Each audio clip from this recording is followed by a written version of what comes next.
नमस्कार। The deep dive में आपका स्वागत है। नमस्कार। तो आज हमारे पास कोई किताब या रिपोर्ट नहीं है। नहीं, आज कुछ बहुत अलग है। हाँ, भूगोल का एक मॉडल पेपर। Exam paper. पर रुकिए, ये उबाऊ बिल्कुल नहीं है। बिल्कुल नहीं। हम इसे सिर्फ सवालों की तरह नहीं देख रहे।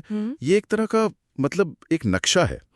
एक नक्शा। हाँ, जो हमें दिखाता है कि हमारा समाज, हमारे संसाधन और हमारा ये ग्रह, ये सब आपस में जुड़े कैसे हैं। सही। तो आज का हमारा मिशन यही है कि इस पेपर में छिपे हुए जो पैटर्न्स हैं उन्हें समझा जाए। सही। जैसे जनसंख्या के बड़े बड़े आंकड़ों का हमारी जिंदगी पर असल में क्या असर पड़ता है, या अब जो चीजें हम रोज इस्तेमाल करते हैं वो आखिर बनती कैसे हैं, और हमारे शहर और गांव वो एक दूसरे पर कैसे निर्भर हैं। बिल्कुल।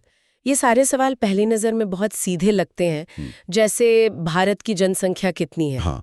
या उद्योग कितने तरह के होते हैं। हाँ। चलिए, लेकिन जब आप इनके जवाबों को एक साथ रखते हैं तो आपको हमारी पूरी व्यवस्था का एक ब्लूप्रिंट दिखने लगता है।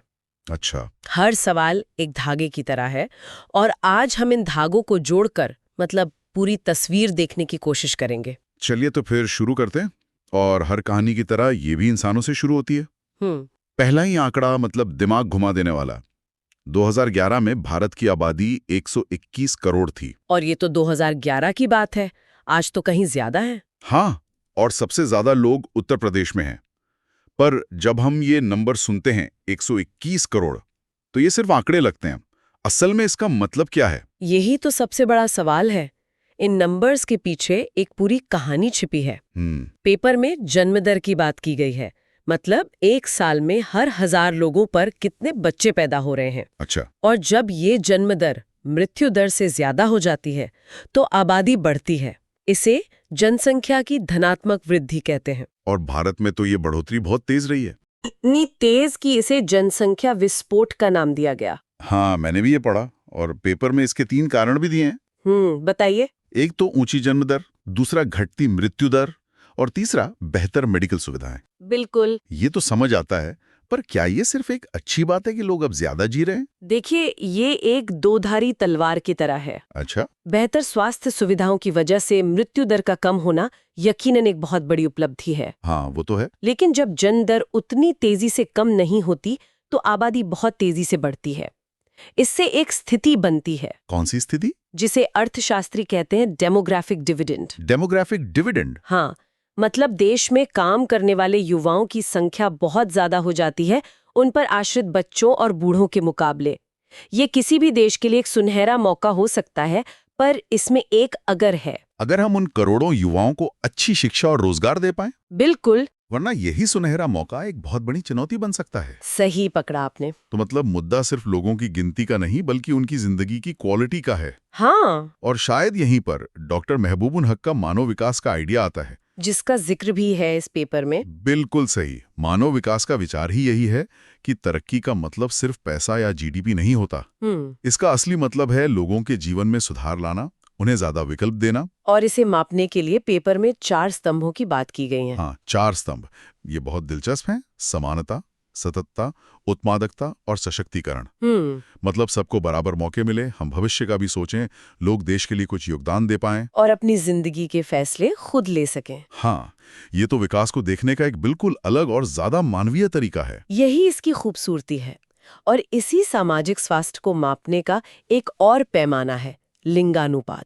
यानी हर 1000 पुरुषों पर कितनी महिलाएं हैं। हाँ, और ये एक आंकड़ा हमें समाज में महिलाओं की स्थिति और उसकी सोच के बारे में बहुत कुछ बता देता है। तो देखिए, एक साधारण से जनसंख्या के सवाल से हम समाज के कितनी गहरी परतों तक पहुंच गए। तो अगर हम 121 करोड़ लोगों के लिए सशक्तिकरण और उत्पादकता जैसे बड़े लक्ष्यों की बात कर रहे हैं, तो एक सीधा सवाल उठता है, क्या ये सब होगा कैसे? इतनी बड़ी आबादी की जरूरतें पूरी कैसे होंगी? और यहीं से कहानी संसाधनों और उद्योगों की तरफ मुड़ती है। और पेपर में इसकी शुरुआत एक बड़े ही मजेदार उदाहरण से होती है। च्युइंगम। हाँ, च्युइंगम।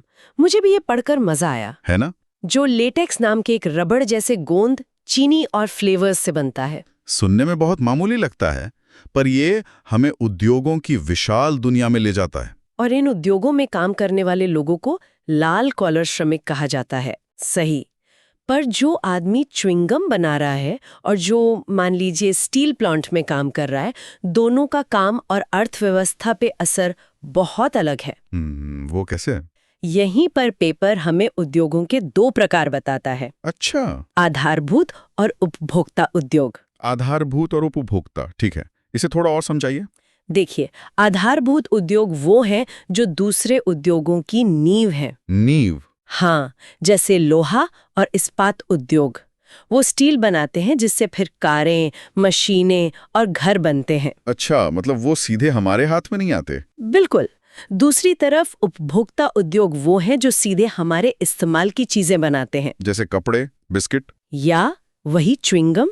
ठीक है, अब समझ आया। किसी भी अर्थव्यवस्था की ताकत असल में उसके आधारभूत उद्योगों पर ही निर्भर करती है। और इन सभी उद्योगों को चलाने के लिए जो एक चीज चाहिए वो है ऊर्जा। ऊर्जा सबसे जरूरी। और यहाँ मुझे एक नाम दिखा, तारापुर, महाराष्ट्र। हाँ, भारत के सबसे पुराने परमाणु ऊर्जा स्टेशनों में से एक। लेकिन अब तो हम इससे भी आगे देख रहे हैं ना? हाँ, और ये बहुत जरूरी भी है। अब जोर है गैर पारंपरिक ऊर्जा स्रोतों पर, जैसे सौर ऊर्जा, पवन ऊर्जा, बायोगैस, यहाँ तक कि समुद्र की लहरों से बनने वाली ज्वारीय ऊर्जा पर भी। ये भविष्य के लिए जरूरी है क्योंकि ये पर्यावरण के लिए बेहतर है। सही बात है। ऊर्जा के साथ साथ उसे और सामान को एक जगह से दूसरी जगह पहुंचाना भी जरूरी है। बिल्कुल, परिवहन। और यहाँ मुझे कमाल की चीज मिली, big inch pipeline. Big inch नाम ही कितना दिलचस्प है। ये हमें याद दिलाता है कि हमारी जमीन के नीचे भी एक तरह से नसों का जाल बिछा है। सही। जो पेट्रोलियम जैसी चीजों को हजारों किलोमीटर तक ले जाता है। ये हमारी अर्थव्यवस्था का छिपा हुआ सर्कुलेटरी सिस्टम है। बहुत अच्छी उपमा है। और पाइपलाइन परिवहन के फायदे और नुकसान दोनों हैं। अच्छा। ये सस्ता है, तेज है और सुरक्षित भी है, लेकिन इसकी शुरुआती लागत बहुत ज्यादा होती है। और अगर कहीं लीक हो जाए तो पता लगाना और उसे ठीक करना बहुत मुश्किल होता है। और पर्यावरण के लिए भी एक बड़ा खतरा बन सकता है। बिल्कुल, कोई भी टेक्नोलॉजी परफेक्ट नहीं होती। सही कहा। पर इन सब उद्योगों, ऊर्जा और परिवहन की नींव में तो एक ही चीज है, कृषि। हाँ, कृषि। पेपर में शस्यावर्तन या क्रॉप रोटेशन का जिक्र है। ये क्या है? ये खेती की एक बहुत पुरानी और समझदारी भरी तकनीक है। अच्छा। इसका मतलब है कि आप एक ही जमीन पर हर साल एक ही फसल ना उगाकर फसलें बदल बदल कर उगाते हैं। इससे क्या होता है? इससे जमीन की उर्वरता बनी रहती है, उसे बंजर होने से बचाया जा सकता है। ये प्रकृति के साथ मिलकर काम करने का एक बेहतरीन उदाहरण है। और ये भी कि हम क्या उगाते हैं, ये पूरी तरह से भूगोल पर निर्भर करता है। हाँ, जैसे चावल उगाने के लिए 20 से 30 डिग्री का तापमान चाहिए, अच्छी खासी बारिश और उपजाऊ मिट्टी। बिल्कुल। भूगोल सिर्फ पहाड़ों और नदियों के बारे में नहीं है, ये हमारे खाने, पहनने और जीने के तरीके को तय करता है। तो अब तक हमने लोगों की बात की, उनके काम की बात की, और उन चीजों की जो उनके काम को संभव बनाती हैं। बिल्कुल। लेकिन ये सब होता कहाँ है? मतलब ये सारी गतिविधियां ये होती कहाँ हैं? और ये सवाल हमें ले जाता है ग्रामीण और शहरी बस्तियों की तरफ। हाँ, और पेपर ग्रामीण बस्तियों की 3 बड़ी समस्याओं को साफ साफ बताता है। अच्छी शिक्षा की कमी, स्वास्थ्य सुविधाओं का अभाव और बेरोजगारी। ये वो पुश फैक्टर है। Push factor. हाँ, मतलब वो वजह है जो लोगों को गांव छोड़ने पर मजबूर करती है। और शहर उन्हें अपनी तरफ खींचते हैं, जिसे पुल फैक्टर कहते हैं। सही। शहरों में क्या है? ज्यादा जनसंख्या घनत्व, पक्के मकान, व्यापार और उद्योग के केंद्र। तो एक तरफ गांव की मजबूरियां हैं और दूसरी तरफ शहर के अवसर। और ये खिंचाव ही प्रवासन या माइग्रेशन को जन्म देता है, जो आज भारत की सबसे बड़ी सच्चाइयों में से एक है। एकदम। लेकिन शहरी जीवन भी चुनौतियों से खाली नहीं है ना? बिल्कुल नहीं। जब इतने सारे लोग और उद्योग एक जगह जमा होते तो उसका एक नतीजा होता है प्रदूषण। हाँ, और ध्वनि प्रदूषण का उदाहरण तो चौंकाने वाला है। हम इसे अक्सर नजरअंदाज कर देते हैं। सही कहा। लेकिन पेपर साफ कहता है कि इससे बहरापन और हाई ब्लड प्रेशर जैसी गंभीर बीमारियां हो सकती हैं। ये विकास की वो कीमत है जिसके बारे में हम ज्यादा बात नहीं करते। और यहीं पर सतत विकास या सस्टेनेबल डेवलपमेंट का विचार सबसे ज्यादा जरूरी हो जाता है। विकास तो करना है, पर ऐसा नहीं कि हम अपना पर्यावरण और स्वास्थ्य तबाह कर दें। विकास ऐसा हो जो आज की जरूरतें भी पूरी करे और आने वाली पीढ़ियों के लिए भी कुछ बचाकर रखे। इसका कोई हल है? मतलब कोई प्रैक्टिकल उदाहरण? पेपर में इंदिरा गांधी नहर क्षेत्र का एक बहुत अच्छा केस स्टडी है। अच्छा, राजस्थान में? हाँ, वहाँ विकास तो हुआ, लेकिन उसके साथ कई समस्याएं भी आईं। तो अब वहाँ सतत विकास के लिए कुछ उपाय सुझाए गए हैं, जैसे पानी का सही बंटवारा करना, बड़े पैमाने पर पेड़ लगाना। और पानी की निकासी का सही इंतजाम करना। बिल्कुल, ये दिखाता है कि अगर हम चाहें तो विकास और पर्यावरण में संतुलन बना सकते हैं। लेकिन पानी अपने आप में एक बहुत बड़ी चुनौती है, सबसे बड़ी। पेपर के आखिर में भारत में पानी की कमी के जो 5 कारण दिए गए हैं, वो सब कुछ एक साथ जोड़ देते हैं। कौन कौन से? बढ़ती आबादी, जमीन के नीचे के पानी का अंधाधुंध इस्तेमाल, बारिश का असमान वितरण, पानी का प्रदूषण और जंगलों की कटाई। ये तो लगभग हर उस चीज को छूता है जिसकी हमने अब तक बात की है। हाँ, जनसंख्या, उद्योग, पर्यावरण, सब कुछ। बिल्कुल, ये सारे धागे आखिर में पानी के मुद्दे पर आकर जुड़ जाते हैं।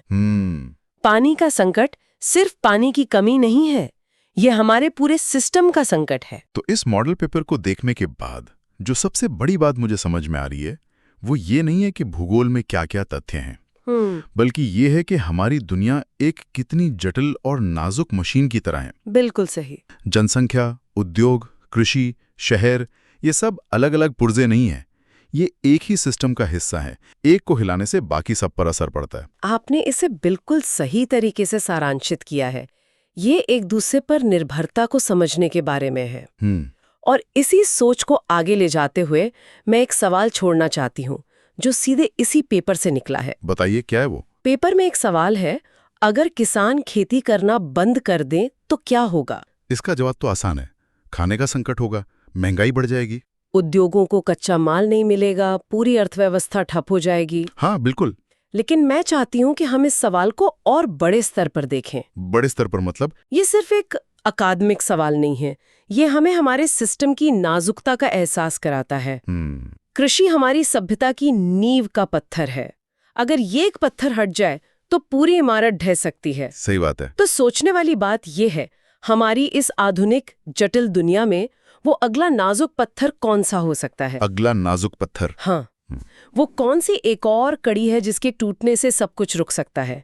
क्या वो हमारा पावर ग्रिड है, इंटरनेट है, या कोई ऐसी चीज जिसके बारे में हमने अभी सोचा भी नहीं है? ये सोचने वाली बात।